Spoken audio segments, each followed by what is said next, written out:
सही। सर जैसे कि एक डिजीज है हमारे पास वर्टिगो, बहुत बिल्कुल। कॉमन है आजकल, पाकिस्तान में तो बहुत ज्यादा कॉमन है और दिन ब दिन बढ़ती जा रही है और अब कोई एज फैक्टर नहीं रहा है, किसी भी एज के पेशेंट को हो जाती है। क्या वजह समझते हैं आप इसकी? अच्छा, वर्टिगो जो है ना, इसको ये बड़ा वास्ट और बड़ा प्यारा टॉपिक है। आपने क्योंकि बात यहाँ से जी शुरू की है, तो अगर आप मुझे अलाउ करें तो मैं थोड़ा सा इस पे थोड़ा सा टाइम ज़्यादा लूँगा, लेकिन आई विल ट्राई जी कि जी मैं जरूर। इसमें कुछ ना कुछ बता दूँ। अच्छा, वर्टिगो जी जी उर्फ़ आम में इसे कहते हैं चक्कर आना। ठीक है जी। चक्कर आने जी को हम दो हिस्सों में डिवाइड करते हैं बहसीत कान गला के डॉक्टर। एक वो चक्कर जिसमें एक सब्जेक्टिव फीलिंग है घूमने की, मतलब जो पेशेंट है, जो मरीज है, वो कहता है कि कोई चीज़ घूम रही है मेरे दाएं बाएं, मतलब कि जी ज़मीन घूम गई, मेरी कुर्सी घूम गई, मेरी चारपाई घूम गई। या कि वो बाज़ का ये कहता है कि एक बेचैनी सी है, एक एक एक ऐसे फील होता है जैसे मैं गिर जाऊंगा, एक जुम्बिश सी है। डॉक्टर साहब, मैं खड़ा होता हूँ तो मुझे लगता है चक्कर आ गया। जब हम पूछते हैं इसे डिफाइन करो, तो वो कहता है मुझे लगता है कि होने लगा हूँ तो मुझे लगा कि मैं गिर जाऊंगा। अच्छा, हम्म। हम जिनको टेक्निकली चक्कर कहते हैं, मैं बाकी की डिटेल में तो नहीं जाऊंगा, कि वो है सब्जेक्टिव फीलिंग ऑफ रोटेशन, घूमने की फीलिंग। अगर मरीज घूम रहा है या उसकी सराउंडिंग घूम रही है तो ये चक्कर है, ये वर्टिगो है। जब वर्टिगो ओके। हम डिफाइन कर लेते हैं कि पेशेंट वर्टिगो का ही है, तो फिर हम इसे कहते हैं हाँ जी अब आप आगे आ जाएं, आपसे हम मजीद सवालात करेंगे।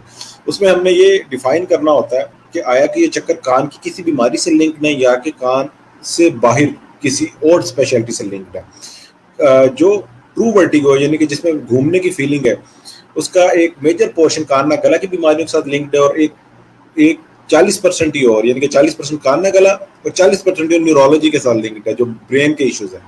और 20% जो है वो साइकेट्री में भी फॉल करता है। ठीक है ना। और वेरी ओके। रेयरली तो थोड़ा सा कोई मस्कुलोस्केलेटल ऑर्थोपेडिक में भी चला जाता है, लेकिन मैं इसमें कोशिश करूंगा, अपने अपने फील्ड में रहने की कोशिश करूंगा।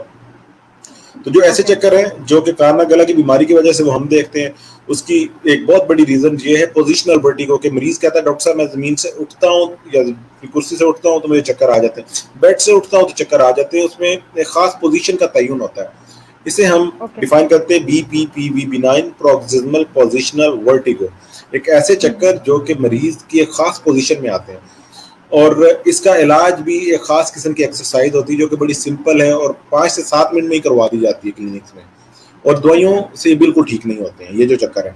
ये एक बड़ी वजह है कान गला में। इसके अलावा कान की कोई भी बीमारी चक्कर दे सकती है, ये बात आपने ध्यान में रखनी है। कान में से रेशा आ रहा है, कान में कोई प्रॉब्लम है, इवन के सादा मैल भी कान में चक्कर दे सकती है। ठीक है ना। और ये इसके अलावा फिर ट्यूमर्स हैं, फिर न्यूरोलॉजिकल कॉजेज हैं, फिर कोई और रीजन हैं। मीनियर्स डिजीज है जिसमें चक्कर भी आते हैं और समात भी कम हो जाती है।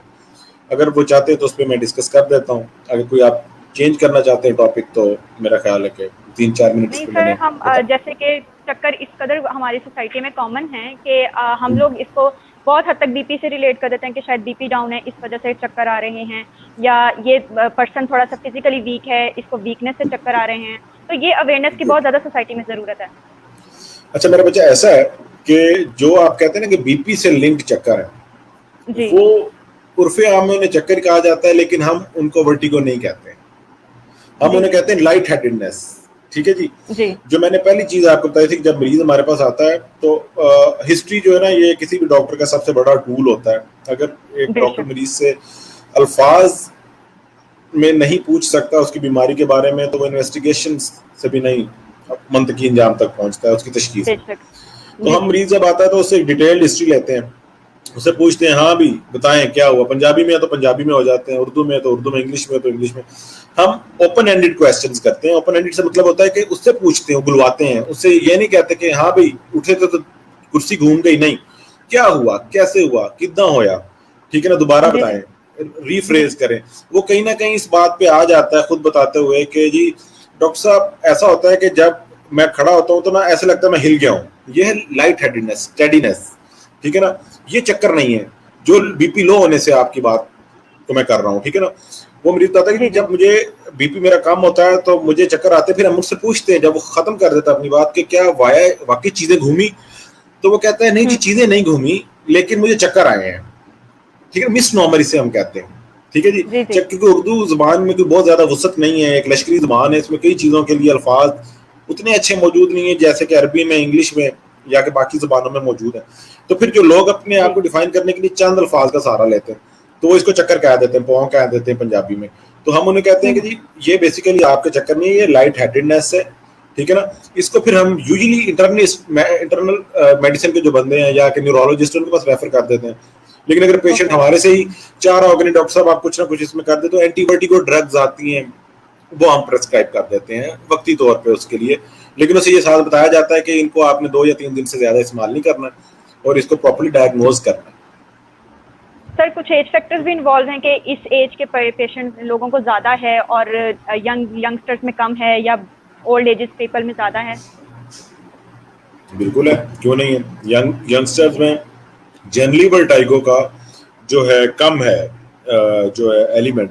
2 चीजें मैं इसके बाद आपको बताऊंगा जो यंगस्टर आज के यंगस्टर में जो प्रॉब्लम है। बाकी जो ओल्ड एज में बहुत ज्यादा रीजन आ जाते हैं। मीनियस डिजीज का जो है वो भी अगर हम देखें स्पेक्ट्रम तो वो 35 से बाद है।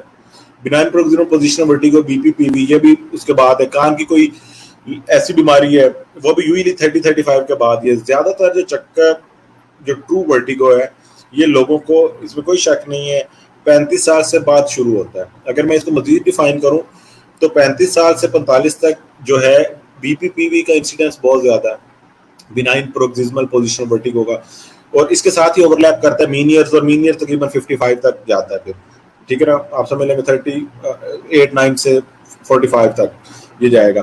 फिर उसके बाद ओल्ड एज में जो है उसमें हम थोड़ा सा कंसर्न हो जाते हैं कि न्यूरोलॉजिकल कॉजेज को जरूर रूल आउट कर लें। एज के साथ मतलब हमारी भी जो हिस्ट्री भी टेपर का चेंज हो जाती है और हम उसके ऊपर जो हम इन्वेस्टिगेट करना चाह रहे होते हैं वो भी चेंज हो जाता है, ठीक है ना। इन शॉर्ट ओल्ड एज में हमें कुछ और तरह की डिजीज है। अच्छा सिंपल जो आपकी डायबिटीज है जो हमें शुगर जिसे कहा जाता है, ज़ियाबित्स है, ये बहुत बड़ी रीजन है चक्रों की। और बाज़ का हम इसको करते रहते हैं इन्वेस्टिगेट और हमें पता नहीं लगता है और बड़े एंड पे जाके हम इसको करते हैं। लेकिन हमारी तो अपनी गाइडलाइंस है, हम तो इसे शुरू में रूल आउट कर लेते हैं। डायबिटीज को, हाइपरटेंशन को, हाइपरलिपिडीमियाज को, मतलब जो खून में एक तो शुगर की मिकदार का ज्यादा हो जाना, दूसरा खून में फैट चिकनाइयात की मिकदार का ज्यादा हो जाना, ओबेसिटी बड़ा मतलब मोटा हो जाना बहुत ज्यादा, और तीसरी चीज हाइपरटेंशन।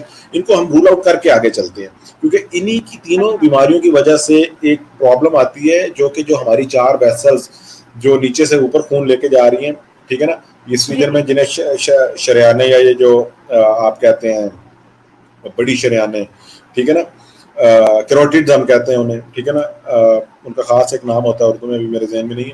उनके अंदर जब फैट जम जाता है फिर भी ये प्रॉब्लम आती है, ठीक है ना। तो एक मतलब वर्टिगो पे आप ये समझ लें कि देयर आर बुक्स बेन था नॉलेज, ठीक है ना। लेकिन आप जो क्वेश्चन को अपने करते जाएंगे मैं उस पर बताता जाऊंगा। और हाँ, यंग एज में जो मैंने आपको बताया, यंगस्टर्स में बहुत ज्यादा जो है आपका सोशल मीडिया नहीं कहूँगा, फोन का इस्तेमाल उससे आते हैं, और ड्रग एब्यूज दूसरी जो चीज है। इस ये भी जो है यंगस्टर में हमें रूल आउट करनी पड़ती है अगर हमारा यंगस्टर इस हिस्ट्री के साथ आ रहा है। सर ट्रीटमेंट की तरफ बढ़ूंगी कि ट्रीटमेंट क्या है, या इसी के साथ पूरी लाइफ अपनी गुजारनी पड़ती है या आप कॉम्प्रोमाइज हो जाते हैं? ऐसा नहीं है कि इसी के साथ लाइफ गुजारनी पड़ती है। कॉम्प्रोमाइज देखिए मैं इस चीज में 2-3 चीजें आपको बता दूं। मेडिकल साइंस की एक अपनी लिमिट है, ठीक है ना, एक अपनी उसकी डोमेन है, ठीक है। और बेहतरीन ये है क्लिनिशियंस के लिए और हमारे लिए भी कि हमें उस डोमेन का और उसकी बाउंड्री का पता हो, और ये पता हो कि एक मेरे बड़े बेहतरीन उस्ताद हैं, वो अल्लाह उन्हें खुश रखे, सलामत रखे, जब हम पढ़ते थे वो कहते थे अच्छा क्लिनिशियन वो है जिसे पता हो कि पेशेंट को रेफर कब करना है, व्हेन टू रेफर। मतलब या तो हॉरिजॉन्टल अपने से सीनियर को, जब उसे पता है कि उसकी एक्सपर्टाइज नहीं है करने की काम, जी सॉरी वर्टिकल ऊपर, या फिर हॉरिजॉन्टल की उसकी स्पेशलिटी नहीं है, उसने अपने किसी कोलीग को कहना। तो मैं यही कहूंगा चक्कर अगर मैनेज नहीं हो पा रहे हैं ना, तो इसका मतलब है कि तशखीस नहीं हुई है, डायग्नोसिस नहीं हुआ, ठीक है ना।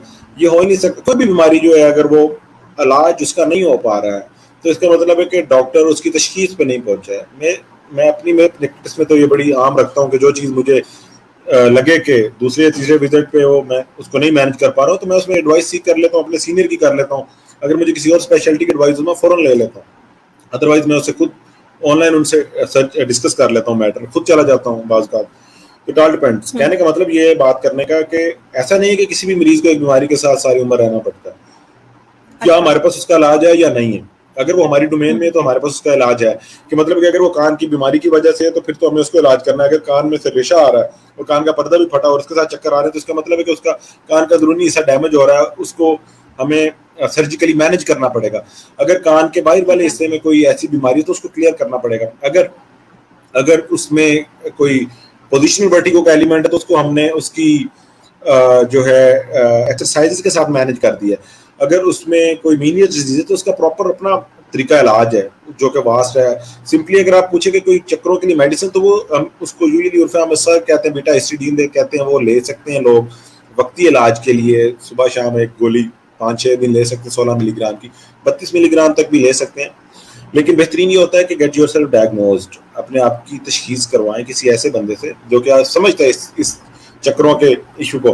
फिर अगर वो हमारी डोमेन में नहीं है तो हम उसको न्यूरोलॉजी में, अगर वो भी बात का ऐसा होता है कि जो है हमें ये पता लग जाता है कि इस पेशेंट मरीज के जो चक्कर हैं ये हम दोनों की डोमेन से बाहर हैं, साइकेट्रिस्ट की डोमेन में फॉल कर रहे हैं, या बात का कुछ और वजूहात होती हैं। ये अभी फोरम नहीं है उसके लिए, राइट, जिसको मैं डिस्कस करूं यहाँ पे। तो ऐसा नहीं है कि वो अनअटेंडेड होते हैं या कि मरीज को सारी उम्र उसके साथ रहना पड़ता है। एक बहुत बड़ी बात है कि जी आप अगर मैं चक्रों को डिफाइन करूं तो कम से कम इनकी 100 किस्म से, इससे ज्यादा होगी। 40 तो मेरी अपनी डोमेन में, ईएनटी में, इतनी न्यूरोलॉजी में होगी। तो वो 100 में से कौन से वाला वर्टिगो रखता है पेशेंट, तो उसकी जो ट्रीटमेंट है वो उसकी हो जाएगी। तो ऐसा नहीं है कि मरीज को जो है ये बेजारो मददगार या कि उसको छोड़ दिया जाता है। ठीक है ना। जो एंटी वर्टिगो ड्रग है ये आखिरी हाल होता है, जब आपके पास तशखीस नहीं होती तो फिर ये दवाई दे दी जाती है कि आप ये खा लें आप। ओके सर, नेक्स्ट अपनी डिजीज की तरफ में